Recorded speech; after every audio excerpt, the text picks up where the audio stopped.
it seems that in the northern hemisphere, in the far north, there are more incidents of Asperger's syndrome and autism for some reasons. I could go into that. I'll explain.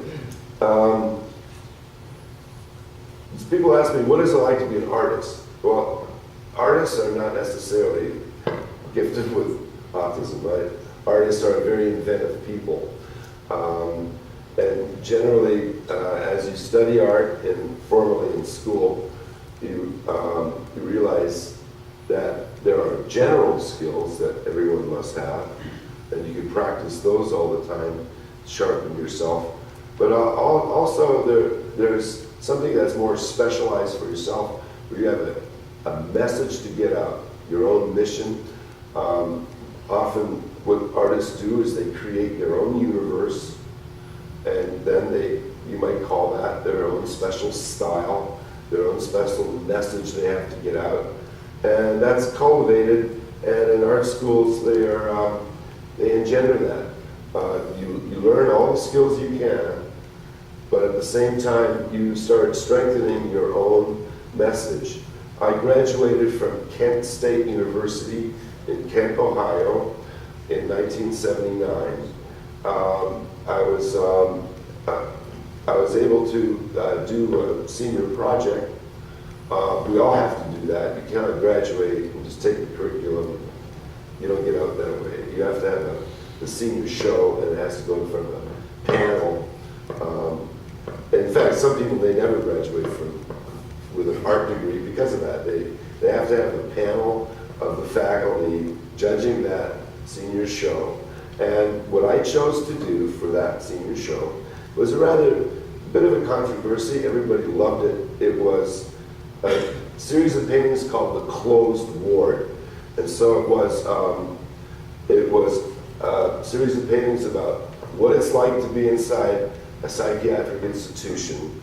And back when I started earlier talking about how I got my diagnosis, when I had an accident with fiberglass, I was carried to a hospital, general hospital.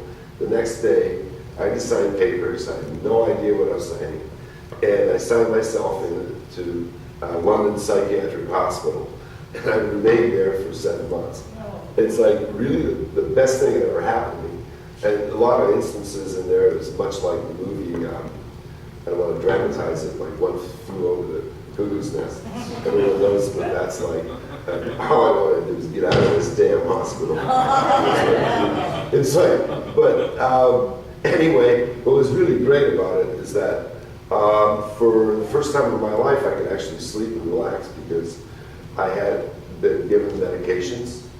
The hallucinating stopped. I could think more clearly. And they enabled me to get out every day to go to school. And boy, there was a buzz around school when they saw me. They knew that I disappeared for a week, and then they caught on at what happened to me. And I think friends were very supportive. And then other people that knew me that weren't so supportive, they kind of treated me as if I had a divorce. They kind of like, we don't want to catch that disease. We don't want to know about you, you know. They stay away. But anyway, the ones that were supportive were helpful. And also, there was a promise when I was in there. I was very, very, very lucky. I was an excellent student, lucky for me, at H.B. Beale, where I was majoring in sculpture. And the teachers there and the doctor, who happened to be the administrator of the whole hospital, his name was Dr. Reichenfeld. And he took a liking to me, and my teachers and him, they wanted to have a future for me in Canada and to take me to Toronto so I'd be enrolled at they called it then the Royal Ontario College of Art. Now it's the College of Art of Ontario. And I was going to live in a halfway house and, you know, go to school. There was no diagnosis of autism at that time for me. It was a diagnosis of schizophrenia, or there was like a psychopath, but manic depressive. And that was okay. I didn't care so much, but I felt better. Well, the plans didn't work out that way. Prior to my going to that last year of my schooling, when I majored in sculpture, my parents had immigrated to Florida. And I was very glad to, I felt good that they were gone.